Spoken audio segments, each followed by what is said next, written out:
Kozhikode Comtrust ഭൂമി തർക്കം കോടതിയിൽ നിലനിൽക്കെ തർക്കഭൂമിയിൽ കെട്ടിട നിർമ്മാണത്തിന് അനുമതി നൽകി കോർപ്പറേഷൻ വിവാദത്തിൽ. നിലവിൽ ഒരു പ്രമുഖ വ്യവസായ ഗ്രൂപ്പിന്റെ കയ്യിലുള്ള ഭൂമിയിലാണ് കെട്ടിട നിർമ്മാണത്തിന് കോർപ്പറേഷൻ അനുമതി നൽകിയത്. സംഭവത്തിൽ സമരം കടുപ്പിക്കാനാണ് തൊഴിലാളികളുടെയും പ്രതിപക്ഷ സംഘടനകളുടെയും തീരുമാനം. വിവാദവും തർക്കവും നിലനിൽക്കുന്ന കോംട്രസ്റ്റ് ഭൂമിയിൽ കെട്ടിട നിർമ്മാണത്തിന് അനുമതി നൽകിയ കോർപ്പറേഷന്റെ നടപടിയാണ് വിവാദത്തിലായത്. നിലവിൽ ഒരു പ്രമുഖ വ്യവസായ ഗ്രൂപ്പിന്റെ കയ്യിലുള്ള ഭൂമിയിലാണ് കെട്ടിട നിർമ്മാണത്തിന് കോർപ്പറേഷൻ അനുമതി നൽകിക്കളഞ്ഞത്. സംഭവത്തിൽ സമരം കടുപ്പിക്കാനാണ് തൊഴിലാളികളുടെയും കോൺഗ്രസിന്റെയും തീരുമാനം.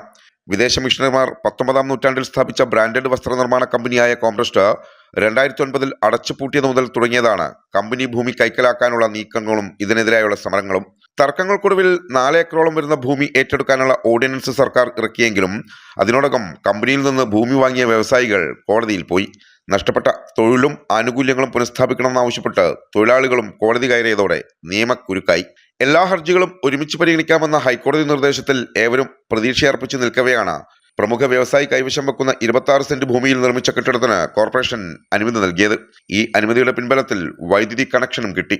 ഇതിന് പരിസരത്ത് പേ പാർക്കിംഗ് നൽകിയ അനുമതിയും കോടതി അലക്ഷ്യമെന്നാണ് ആരോപണം. നവകേരള സദസ്സിലടക്കം മുഖ്യമന്ത്രിക്കും മന്ത്രിമാർക്കും മുന്നിൽ തൊഴുകൈയോടെ പോയ തൊഴിലാളികൾ കോർപ്പറേഷൻ നടപടിക്കെതിരെ വീണ്ടും കോടതിയെ സമീപിക്കുവാൻ ഒരുങ്ങുകയാണ്.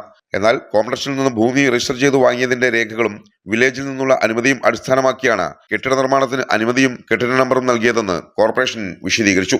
കഴിഞ്ഞ ദിവസം ചേർന്ന കോർപ്പറേഷൻ കൗൺസിൽ യോഗത്തിൽ വിഷയത്തിന്റെ രൂക്ഷമായ തർക്കവും നടന്നിരുന്നു.